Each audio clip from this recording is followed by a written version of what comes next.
Magandang araw sa inyong lahat. Ako si Dr. Renato Bagani at mayroon akong 35 taong karanasan sa medisina. Ngayon, ating susuriin ang isang napakahalagang paksa, nangungunang 4 na pagkain na magpapalabas ng galason at magliligtas sa iyong mabato. Malapit ko nang ibunyag ang isang bagay na makakapagprotekta ng husto sa iyong mga bato. Ito ay maaring isa sa mga pinakamadaling bagay na gagawin mo dahil may ilang pagkain na makatulong sa iyong katawan na natural na magpalabas ng galason, magpababa ng pamamaga, at magtanggal ng bigat sa iyong mabato, simula sa iyong susunod na pagkain. At ang nakakagulat na bahagi ay ito. Ang ilan sa mga pagkain ito ay mas mabilis gumana kaysa sa inaasahan ng karamihan. Makakatulong ang ito na mabawasan ang pamamaga, sumuporta sa mas mahusay na daloy nga ihi, at kahit na makatulong sa iyong mga bato na mas madulas na magsalang basura sa magdamag, ngunit halos walang nag-usap tungkol sa kanila. Karamihan sa mga tao ay nag-isip na ang problema sa bato ay nangyayari lamang kapag ikaw ay nasa dialysis na. Ngunit ang ang pinsala sa bato ay madalas na nagsisimula ng tahimik, mga taon bago ka makaramdam ng anumang seryoso. Pagkapagod, namamaga ang bukong-bukong, mabula ang ihi, madalas na pagpunta sa banyo sa gabi. Ito ay maaring maagang babala. At narito ang hindi palaging ipinapaliwanag ng mga doktor. Ang iyong mabato ay patuloy na sumusubok na linisin ang iyong dugo. Kung kumakain kang maling pagkain araw-araw, mas mabilis na dumarami ang malason kaysa sa kayang hawakan ng iyong mga bato. Ngunit kung kumakain ka ng tamang pagkain, maaari mo talagang tulungan ang iyong mga bato na linisin ang iyong katawan ng mas mahusay. Hindi ito mamahaling superfoods. Ang ito ay simple, totoong pagkain na makikita mo sa anumang grocery store o palengke dito sa Pilipinas. Sa pagtatapos ng pagtalakay na ito, malalaman mo ang nangungunang 4 na pinakamahusay na pagkain na makakapagpalabas ng galason, makatulong sa paglilinis ng bato, at makakatulong na natural na protektahan ang iyong pagana ng bato, lalo na pagkatapos ng edad na 60. Manatili ka sa akin dahil ang pagkain numero 1 ay isang bagay na maraming tao ang maling kumakain, at ang pagwawasto nito ay maaring gumawa ng malaking pagbabago sa pakiramdam ng iyong mga bato sa loob ng ilang araw. Numero 1, mga beans, pusit, monggo, at bepe. Karamihan sa mga tao ay hindi gaanong iniisip ang tungkol sa beans, hindi ba? Ngunit paano kung sabihin ko sa iyo na ang pagkain ng beans ay makakatulong talaga na magpalabas ng mga lason at protektahan ang iyong mga bato? Hayaan mong ipakita ko sa iyo kung bakit ang pagdaragdag ng biyan sa iyong dieta ay maaring isa sa mga pinakamahusay na bagay na ginagawa mo para sa iyong kalusugan. Kapag pinag-usapan natin ang kalusugan ng bato, karamihan sa mga tao ay nag-isip tungkol sa pag-iwas sa maalat na pagkain o pag-inom ng mas maraming tubig. Ngunit alam mo ba na may iba pa na maaari mong idagdag sa iyong dieta na hindi lamang mahusay para sa iyong mga bato, kundi makakatulong din na i-detox ang iyong katawan? Ito ay ang beans, tulad ng munggo, sitaw, o kahit ang pusit na paborito nating ihalo sa adobo. Ang beans ay isang powerhouse pagdating sa pagpapabuti ng pagana ng bato. Sa pagtalakay na ito, ipapaliwanag ko kung bakit ang beans ay dapat na regular na bahagi ng iyong dieta, kung anong uri ang pinakamahusay, at kung paano sila makakatulong na panatilihing nasa pinakamataas na kondisyon ang iyong mga bato. Narito ang bagay. Ang iyong gabato ay masipag na nagtatrabaho sa likod ng maeksena. Sila ay nagsasa ng mga lason, nagre-regulate ng mga electrolyte, at kahit na gumagawa ng mga hormone na mahalaga para sa kalusugan ng buto. Ngunit, sa lahat ng responsibilidad na iyong, sila ay nasa ilalim, patuloy na pagod. Kung hindi ka kumakain ng tamang pagkain, maaring magsimulang mahirapan ang iyong mga bato na humahantong sa mga problema tulad ng bato sa bato, impeksyon o kahit sakit sa bato. Kaya, paano natin matutulungan ang ating mga bato na patuloy na gumana ng maayos at magpalabas ng mga lason? Ito ay maaring kasing simple ngang pagdaragdag ng beans sa iyong dieta. Ang beans ay napakalusok at marami silang naidudulot pagdating sa kalusugan ng bato. Una, sila ay punong fiber na sumusuporta sa pagganang bato sa pamamagitan ng pagpapababa nga asukal sa dugo at antas ng kolesterol. Parehong mataas na asukal sa dugo at mataas na kolesterol ang makasira sa iyong mga bato sa paglipas ng panahon, kaya nakakatulong ang fiber na mabawasan ang panganib na iyon. Kung mayroon kang diabetes, ang pagdaragdag nga pagkaing mayaman sa fiber tulad ng beans ay makakatulong din na mas epektibong pamahalaan ang asukal sa dugo. Ngunit hindi lang iyon, ang beans ay mayaman sa potassium at magnesium, parehong mahalaga para sa pagganang bato. Nakakatulong ang potassium na balansehin ang malikido at mapanatili ang presyon ng dugo. Ngunit ang mabato ang nagre-regulate kung gaano karami ang nananatili sa iyong bloodstream. Ang sobrang potassium ay maaring humantong sa mga problema sa puso, kaya mahalagang panatilihing balanse ang mga antas. Ang beans ay may potassium, ngunit hindi ito madaling ma-absorb ng katawan kumpara sa mga produktong hayop na ginagawang mahusay na pagpipilian ang beans para sa kalusugan ng bato, lalo na para sa mga kailangang limitahan ang paggamit ng potassium. Suriin natin ang mga numero. Kalahating tasa ang lutong beans ay nagbibigay ang 6 hanggang 9 gramo ang protina. Nakakatulong ang protina na ayusin ang mga selula, labanan ang mga impeksyon, at suportahan ang pagganang kalamnan.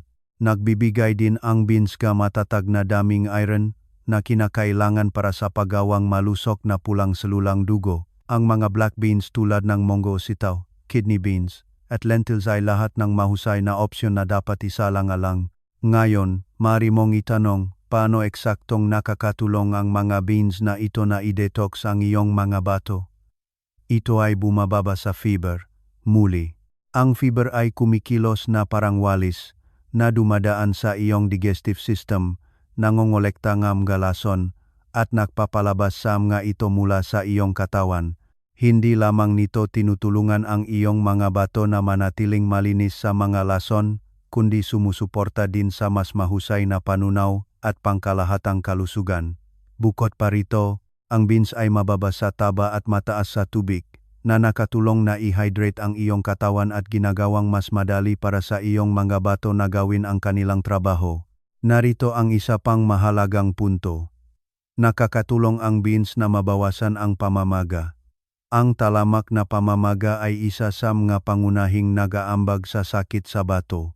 Ang mga antioxidant sa beans tulad ng flavonoids at polyphenols ay nagpapababa ng pamamaga na nagbibigay sa iyong mga bato ng labis na proteksyon. Kapag ang iyong mga bato ay hindi namamaga, mas epektibo silang makakapagsalang ng mga lason. Kaya naman ang beans ay gumaganap ng napakahalagang papel sa pag-detox ng bato. Kaya narito ang takeaway. Ang beans ay hindi lang isa pang side dish. Ang mga ito ay puno ng fiber, protina, potassium, at magnesium. Lahat ng ito ay nakakatulong na magpalabas ng malason, mabawasan ang pamamagang bato, at sumuporta sa kalusugang bato. Kung nag-aalala ka tungkol sa sakit sa bato, gusto mong pagbutihin ang panunaw, o gusto mo lang mapanatili ang mabuting kalusugan, ang beans ay isang madali, abot kaya, at epektibong karagdagan sa iyong dieta. Numero 2, tofu, tokwa. Tofu, isang pagkain na iniisip na marami na para lamang sa mga vegetarian, ngunit alam mo ba na ito rin ay isa sa mga pinakamahusay na bagay na maaari mong kainin para sa iyong mga bato? Hayaan mong ipakita ko sa iyo kung bakit ang pagdaragdag ng tofu sa iyong dieta ay makakulong na magpalabas ng mga lason at panatilihing nasa pinakamataas na kondisyon ang iyong mga bato. Ang kalusugan ng bato ay hindi lamang tungkol sa pag-inom ng mas maraming tubig o pag-iwas sa maalat na merienda. Ang iyong kinakain ay gumaganap ng isang malaking papel sa pagsuporta sa iyong mga bato, at isa sa pinakamakapangyarihang pagkain na idaragdag sa iyong dieta ay ang tofu, o tinatawag nating tokwa dito sa Pilipinas. Ang tokwa ay punong nutrients na nakakatulong na i-detoxify ang iyong katawan at sumuporta sa pagganang bato na ginagawang isang ideal na pagkain para sa sinumang naghahanap upang mapabuti ang kanilang kalusugan. Sa pagtalakay na ito, pag-usapan natin kung bakit napakahusay ngang tokwa para sa iyong mga bato at kung paano ito makakatulong na mapanatili kang walang lason. Ang iyong maya bato ay responsable para sa pagsasan maya lason, pagbabalance na maya likido, at pagre-regulaten maya electrolyte sa iyong katawan. Ngunit kapag kumonsumo kang maling pagkain, tulad ng sobrang asin, asukal, o proteinang hayop, maaring magsimulang mahirapan ang iyong mga bato. Sa paglipas ng panahon, ito ay humahantong sa stress sa bato na maaring magdulot ng mga problema tulad ng bato sa bato o kahit sakit sa bato. Ang tanong ay, paano mo matutulungan ang iyong mga bato na gumana ng mas mahusay at mas epektibong tanggalin ang mga lason? Ang sagot ay maaring mas madali kaysa sa iniisip mo sa pamamagitan ng tokwa. Ang tokwa ay isang mahusay na pinakmumulan ng plant-based na protina na sumusuporta sa kalusugan ng bato sa ilang paraan. Ito ay mababa sa phosphorus, potassium, at sodium, lahat ng mineral na maaring mahirap para sa iyong mga bato kung kumonsumo kang sobra. Ang mababang antas ng mga mineral na ito sa tokwa ay ginagawa itong isang ligtas na opsyon para sa mga taong kailangang bantayan ang kanilang paggamit dahil sa mga alalahanin sa bato. Bukod pa rito, ang tokwa ay mayaman sa mahahalagang amino acid na kailangan ng iyong katawan para sa enerhiya, pag-ayos ng kalamnan, at pangkalahatang paggana ng selula.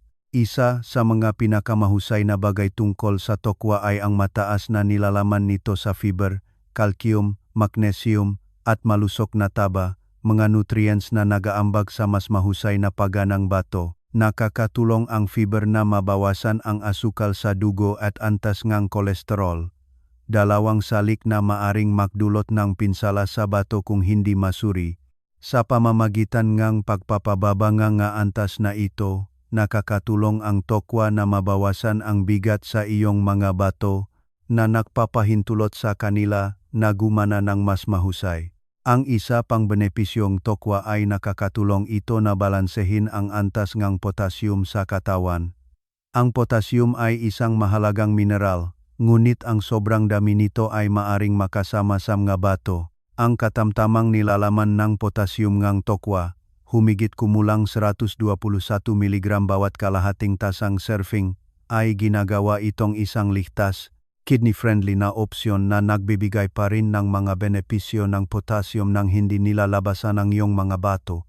Nakakatulong din ang tokwa na mabawasan ang pamamaga sa iyong katawan, na susi sa pagprotekta sa iyong mga bato mula sa pangmatagalang pinsala. Ang talamak na pamamaga ay isang pangunahing salik sa sakit sa bato at ang mga antioksidan ng tokwa ay nakakatulong na mabawasan ang pamamaga na ito, na nagbibigay sa iyong mga bato ng pahinga at nagpapahintulot sa kanila na mas epektibong magsalangam nga lason. Kaya, narito ang bottom line. Ang tokwa ay hindi lang isang vegetarian na opsyon. Ito ay isang kamangha-manghang pagkain para sa kalusugan ng bato. Ito ay mababa sa mapaminsalang mineral, mataas sa plant-based na protina, at puno ng nutrients tulad ng fiber, magnesium, at malusog na taba. Sa pamamagitan na pagdaragdag na tokwa sa iyong mapakain, tinutulungan mo ang iyong bato na mag-detoxify, pamahalaan ang pamamaga, at gumana sa kanilang pinakamahusay.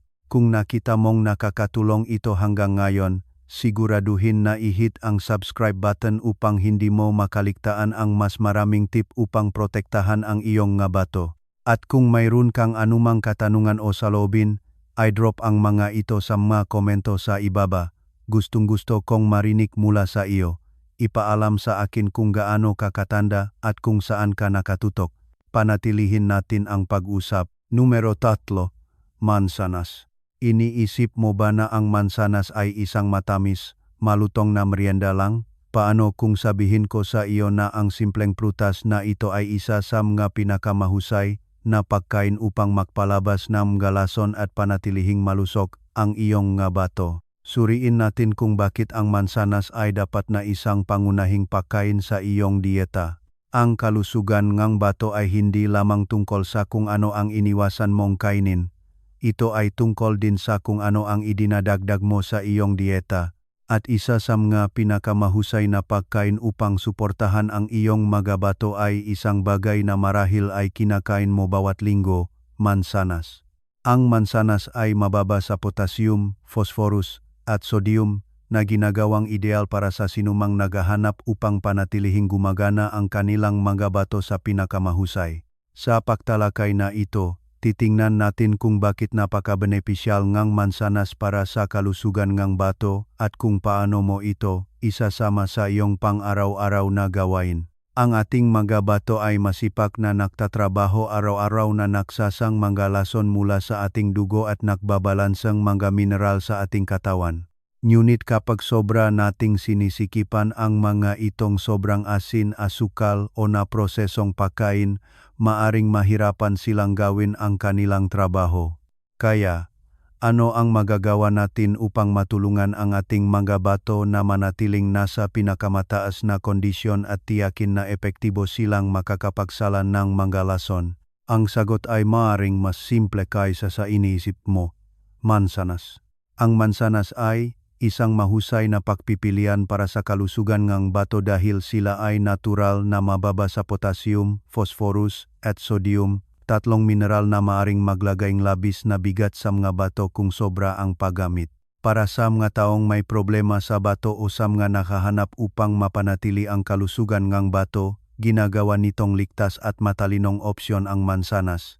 Higit pa rito, ang mansanas ay nagbibigayng maraming dietary fiber na nakakatulong na suportahan ang panunaw at nagtatanggal ng lason mula sa katawan, ngunit hindi lang ito tungkol sa pagiging mababa sa mapaminsalang mineral.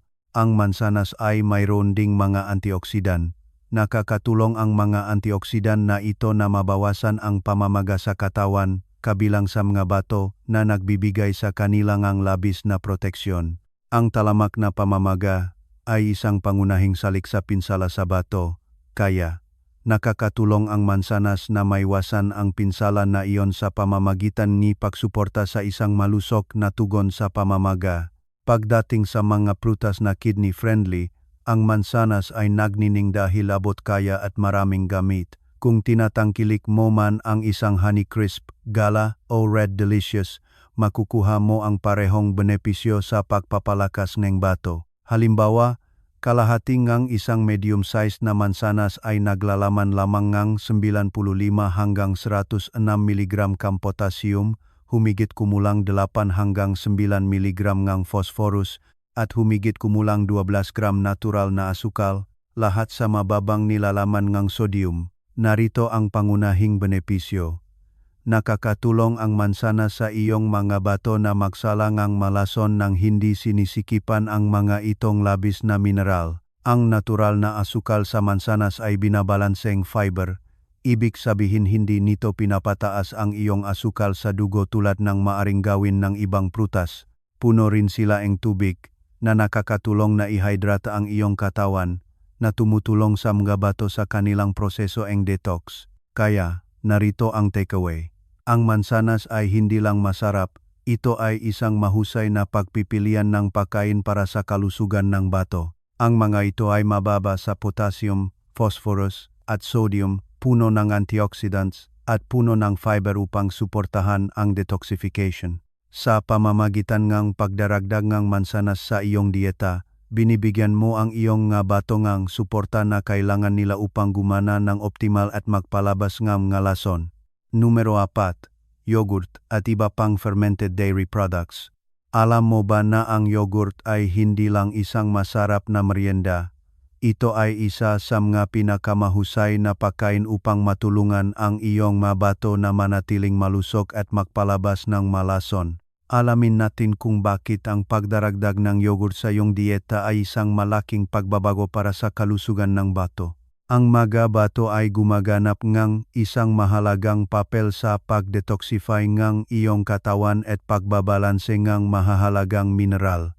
Kung nahahanap ka upang suportahan ang kanilang paggana, mahalaga ang iyong kinakain. Narito ang yogurt, isang simple, abot kayang pagkain na puno ng nutrients na nakakatulong sa iyong mabato na manatiling nasa pinakamataas na kondisyon.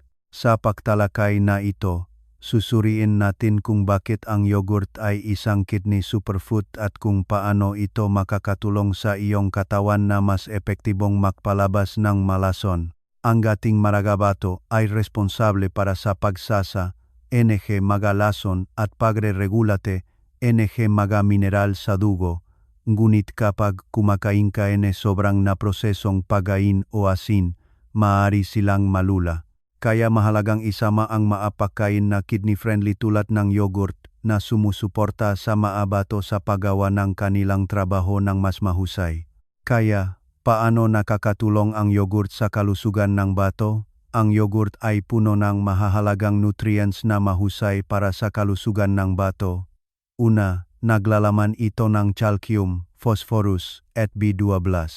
Nakakatulong ang calcium na palakasin ang mabuto, habang ang phosphorus ay sumusuporta sa paggana ng bato sa pamamagitan mapagbabalansan antas calcium sa dugo. Mahalaga rin ang B12. Nagbibigay itong enerhiya at nakakatulong sa iyong katawan na gumawa ng pulang selulang dugo. Ang manutrients na ito ay kritikal para sa pagpapanatiling ang pangkalahatang kalusugan ng bato. Ngunit may higit pa. Ang yogurt ay mayaman din sa probiotics, ang mabuting bakterya na sumusuporta sa kalusugan ng bituka.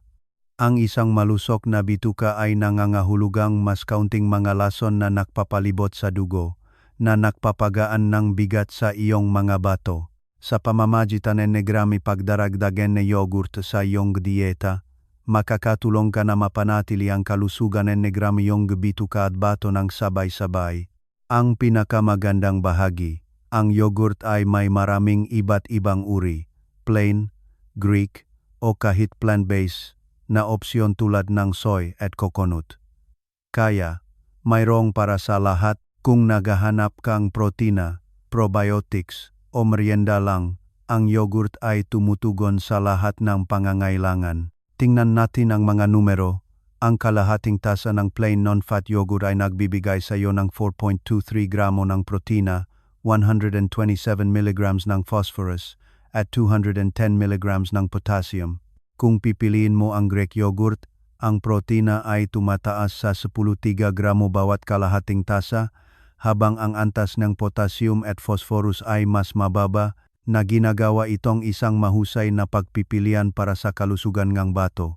Naglalaman din ang Greek yogurt na probiotics na kapakipakinabang para sa kalusugan ng iyong bituka at bato. Kaya, narito ang bottom line. Ang yogurt ay hindi lang masarap, ito ay isang makapangyarihang pagkain para sa iyong mga bato. Sa mataas na protina, calcium at probiotic content nito, nakakatulong ang yogurt sa iyong mga bato na magpalabas magalason at mapanatili ang malusog na antas mga mineral. Bukod pa rito, madali itong makita at abot kaya, lalo na kung bibili ka ng maramihan o maghahanap ng store brand. Kung pipiliin mo man ang regular na yogurt o Greek, ang pagdaragdang superfood na ito sa iyong dieta ay makakapagbigay sa iyong mga batong suporta na kailangan nila upang gumana ng pinakamahusay. Kaya, narito na, 4 na kamanghamanghang pagkain, beans, tokwa, mansanas, at yogurt na makakatulong na magpalabas ng malason, protektahan ang iyong mabato, at panatilihin silang gumagana sa kanilang pinakamahusay. Bawat isa sa mga pagkain ito ay may dalang natatangging benepisyo, maging ito man ay fiber, protina, antioxidants, o gut-boosting probiotics. Sa pamamagitan nga pagdaragdag, mga simple at abot kayang pagkain na ito sa iyong dieta, binibigyan mo ang iyong mga batong suporta na kailangan nila upang manatiling malusog sa mga darating na taon. Ang pag-aalaga sa iyong mga bato ay hindi kailangang maging komplikado o mamahalin. Simulan lamang ang mga pagkain ito at ikaw ay nasa tamang landas patungo sa mas mahusay na kalusugan ng bato. Kung nagustuhan mo ang pagtalakay na ito, Huwag kalimutan na i-hit ang subscribe button at tingnan ang susunod na video kung saan susuriin natin ang mas maraming madaling tip para sa pagpapanatiling nasa pinakamataas na kondisyon ang iyong mga bato. Makita-kita tayo doon.